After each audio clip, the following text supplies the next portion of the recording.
Good evening. I'm Deepa Mahesh, founder of Purna Wellbeing, and I'm so happy to have Sujata Ameya with me today for today's Facebook Live on intimate relationships. So, welcome, Sujata. Thank you, Deepa. It's my pleasure to be here. So, Sujata is a dear friend, and I met her three and a half years back. Yes. And we've been in touch ever since, and we share an intimate bond with each other. So true to the nature of the topic that we're going to explore today. So, to start with, if you could share with all of us what has been your journey as a relationship coach and as the author of. And I'm so lucky to have received this from the author herself. Thank you. All right. So it's interesting when you ask this question. It takes me right back to my training days in LIMHANS when I was doing my clinical psychology. So we had this thing called a 3-month posting in various departments. So there was a posting in the marriage and family counseling unit, right? And I remember it would only come in the second year. And I remember waiting for it from the time I was in the first year. And then if I recall, those 3 months were my most memorable during my training in LIMHANS. And I realized that somehow this whole business of relationship, marriage, etc. Really calls me. Wow. And then once I graduated from there, once I began practice, very organically my whole focus and my whole practice evolved and grew in that direction.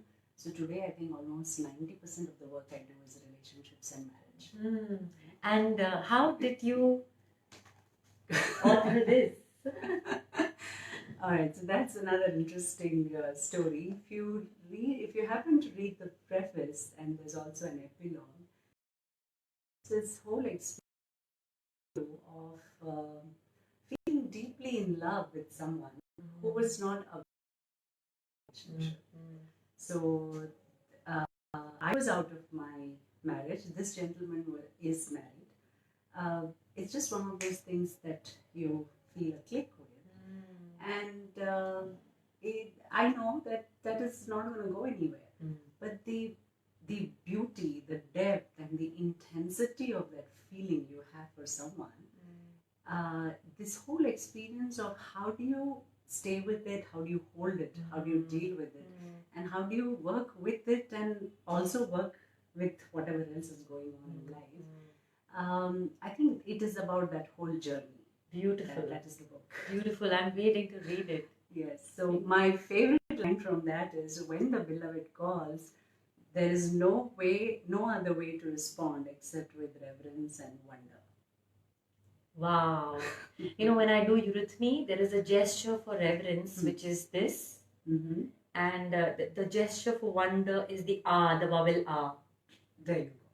Those two gestures capture my experience of what happened. Lovely. Yes. Lovely. So beautiful. So, yes. So, coming to this topic of intimate relationships, I think it would be good for us to start with, what is intimacy? Because when we hear the word intimacy, normally the first word that rings is a sexual relationship, sexual intimacy. So, let's jump into this world called intimacy. What is it? Wonderful. Great. I'm sure if you Google search, you'll get 5,000 definitions. But I have evolved my own definition of intimacy. To me, intimacy is to be fully present and attentive to the moment. That is intimacy. Now, in the moment, if it happens to be you, then you are fully present to yourself, which means you are fully intimate with yourself. And similarly, if I am fully present and attentive to you, then I am in intimacy with you in this moment. That is intimacy. Now, this can be experienced at an emotional level. This can be experienced at an intellectual level, spiritual level, and of course at the sexual level. Yes, it can be all existence, but it is about the intensity of presence and attention to the moment that makes it intimate. And it can be at all levels also. Yes, absolutely. Yeah. Wow. Such a beautiful. I'm just taking it in. Please do.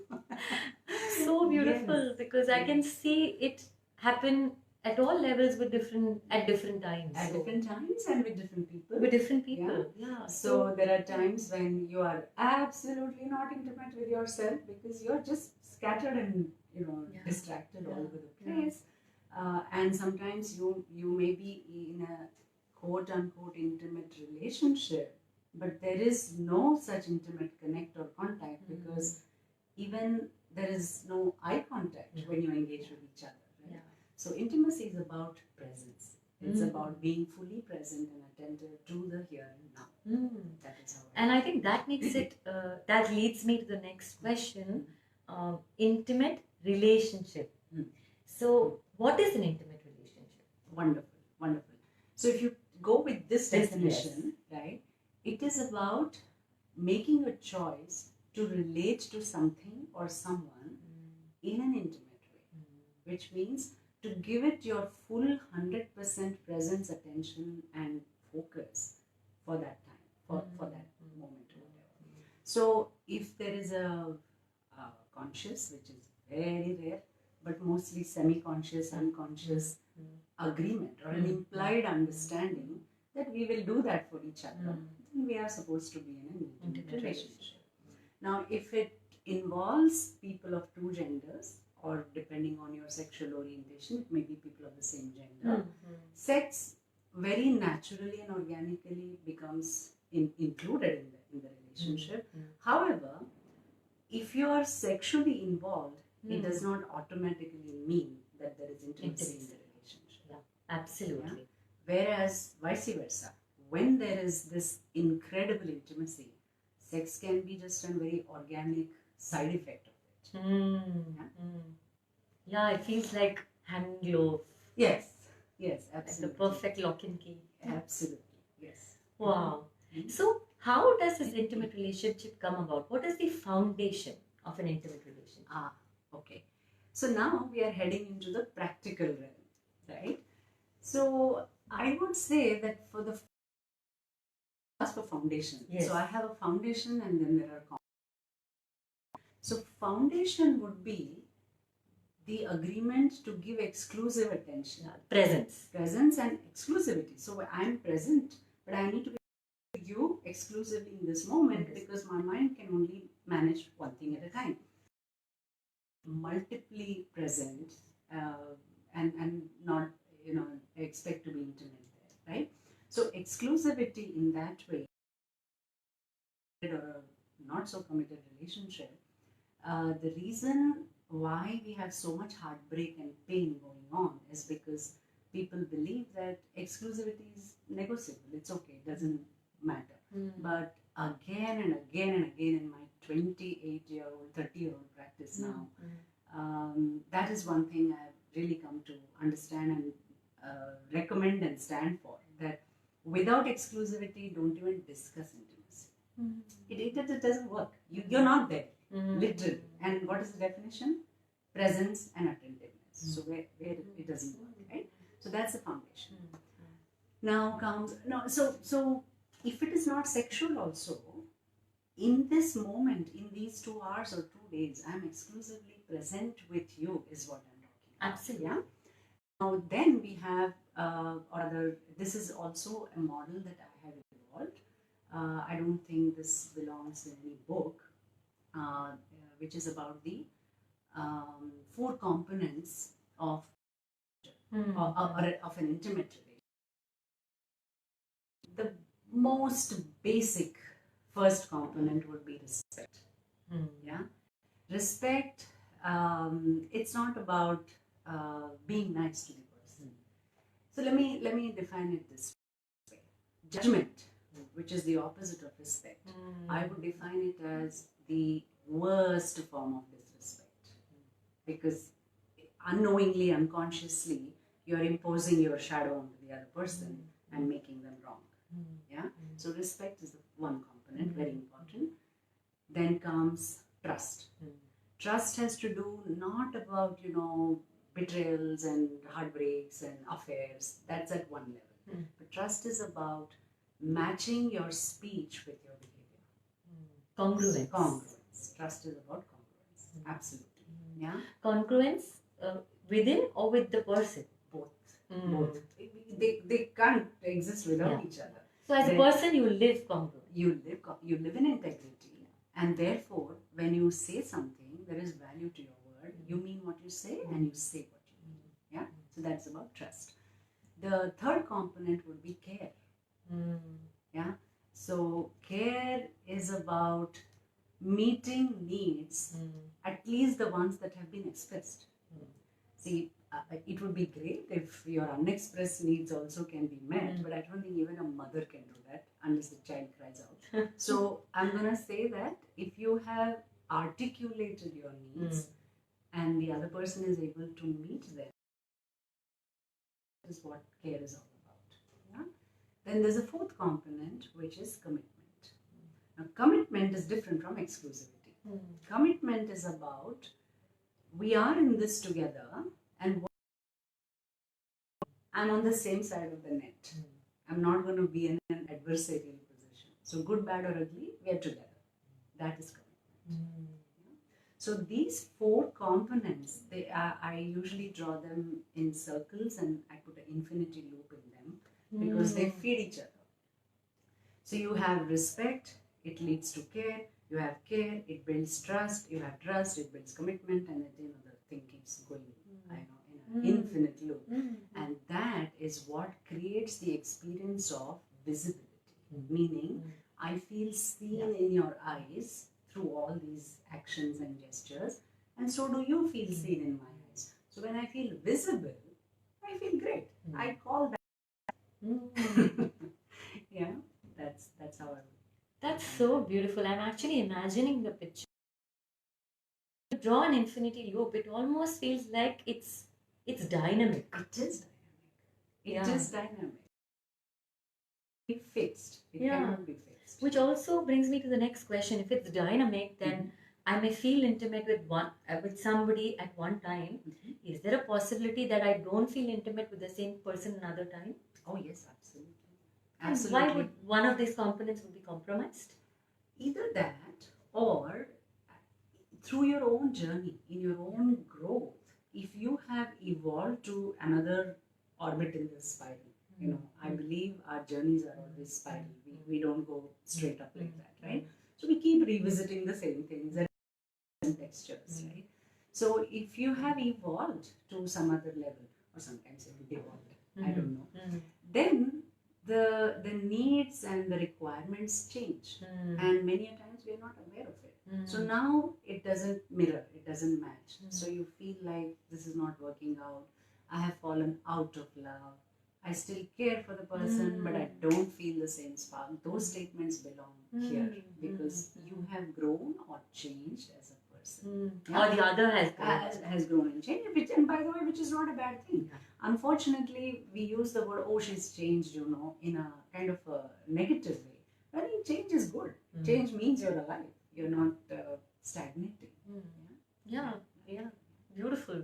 So that gives the space to make fresh choices from where you are, either evolved or changed. Absolutely. Oh yeah. See, even this is not a fixed formula. I think it calls for a daily moment-to-moment choice to be respectful, to be congruent, to be. It's not because we decide we are in an intimate relationship, it doesn't mean it'll automatically happen. It is a choice anyways. And the beauty of this is, if both people do this in tandem, the growth is usually together. Sometimes it is not, and that's okay. That's just the way things are designed. So I'm also wondering, can there be intimate relationships as you define with my maid? I mean, it's an off example. I'm just thinking because when I interact with my maid, in that moment when she comes in the morning to cook, I look at her eyes and I know she is not okay. Yes. So is that an intimate relationship? No. I know, I'm funny. I don't. Okay, no. I wouldn't call that intimate relationship. I would call it that you seem to have, Okay. where you're able to sense and tune in and sense that something is off.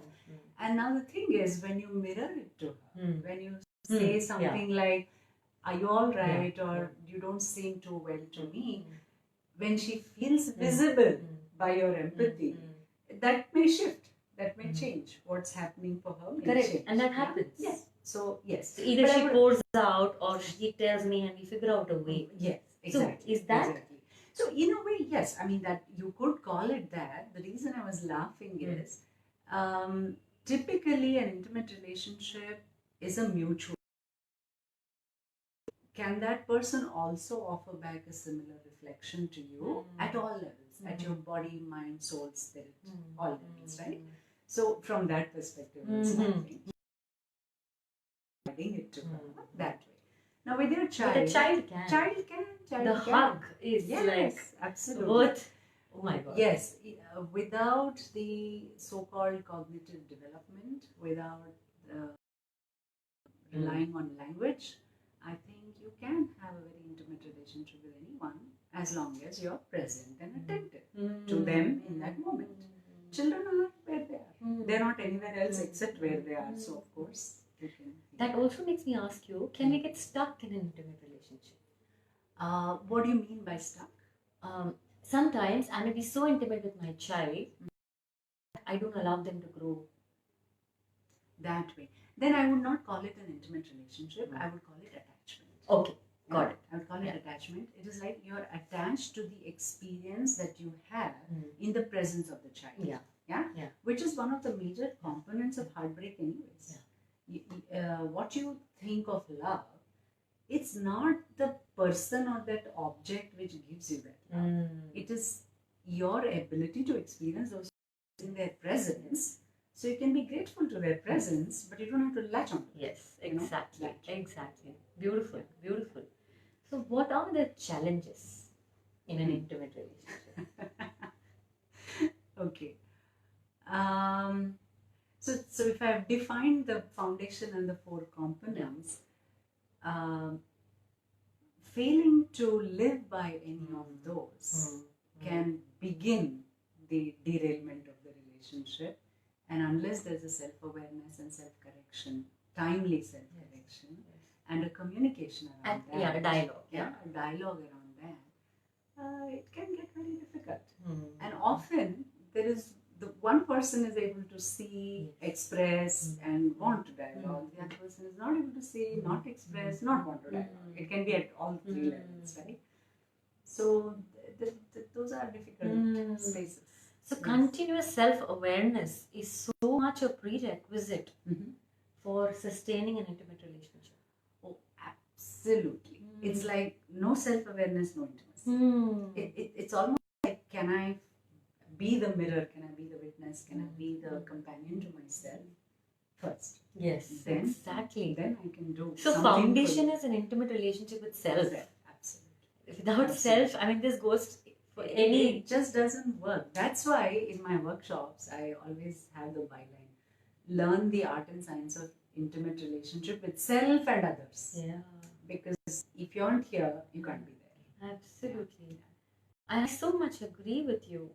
So when something is falling apart outside, you're saying just turn the mirror inward and say what's happening in. Yes, absolutely. It's really... You know, we've been using the word mirroring here. I fundamentally operate from the principle that every relationship, it need not be intimate. Any relationship of any significance is actually a mirror to your inner world. Absolutely. It is like, it reflects to you a facet of yourself, some dimension of yourself. And if it's going harmoniously, it reflects a certain part of you. If it's causing conflict, it reflects a certain part of you. If it's evoking some really difficult stuff, it is also like a little doorbell that says, open the door and check in. True. And I've also seen that a lot of times, consciously, I may say that I want to be intimate. But there is something in the unconscious which pushes or rejects the intimacy. Have you seen that happen, and why could that be happening? Oh yeah, a lot actually. And it's not just in relationships, no? This happens everywhere. Our conscious mind claims that we want this, but clearly there's something else inside, some other agenda which doesn't let you. And unconscious is powerful. Yes. It has an energy of its own, which actually. And if you don't make friends with it, it drives you. Exactly. Yeah, it drives you. So what happens is, if there are unresolved experiences sitting in the unconscious, in the context of relationship, then your intellect, which is educated, can want a certain idealized or a good, nice to have kind and of my will can work to make it happen. But if your unconscious is sitting in the belief of this is dangerous, this is unsafe, this is not for me, I don't deserve it, oh my God, I mean, this is not for me. If those messages, then somehow you will act in a way that will deflect those opportunities or those relationships away from you. Yeah? So it's important to first get in touch with what is behind the hunt or the need to find that person or to meet that goal. Because often it's an incompletion inside. Yeah, it is an incompletion inside. So work on that. So again, intimacy with self. And again, intimacy with self. Yes. What is that that's needed to complete me, so that I then find someone who reflects my completion, not my incompletion. Yes. Beautiful.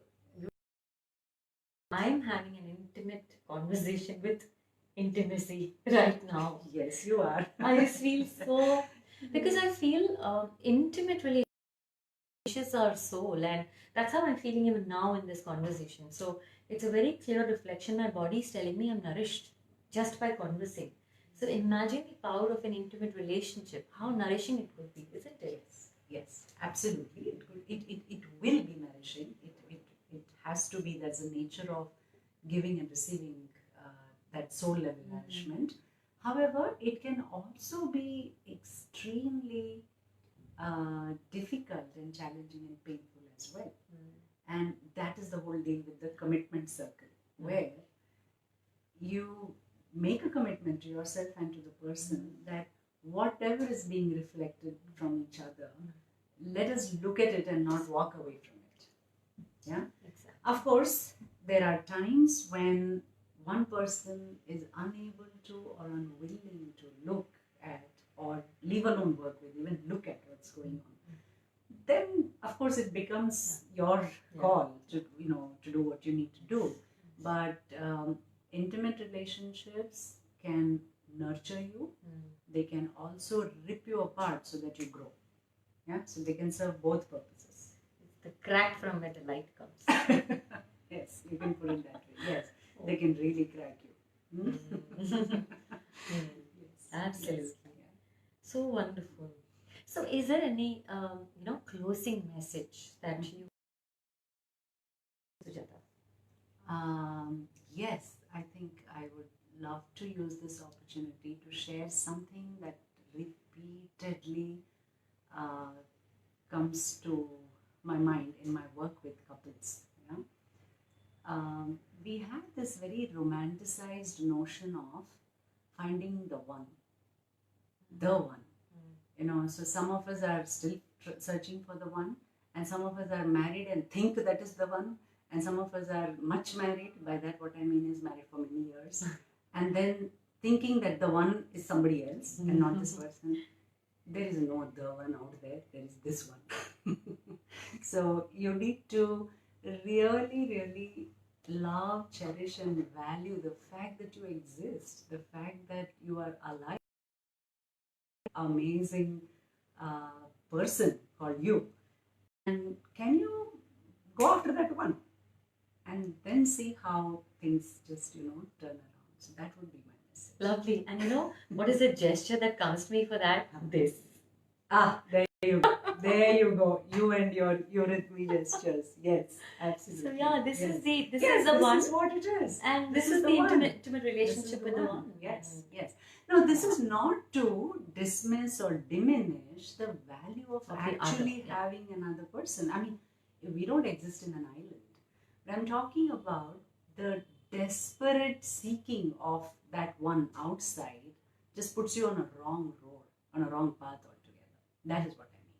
So when you're with yourself, you will be plenty people, plenty relationships, and every one of them will either enrich you or educate you. Yeah. One of the two things will Yeah. happen. Yeah. Yeah. So yeah. Yeah, lovely, lovely. Thank you so much, Sujata. Thank you. And yeah, it's been a nourishing evening for me. Thank you, Deepa. Thank you. Thank you. I really enjoyed being Thank here. you. Thank you so much. Thank Yeah. you, Bye-bye. and have a great evening today. Thank you. Bye-bye. Bye.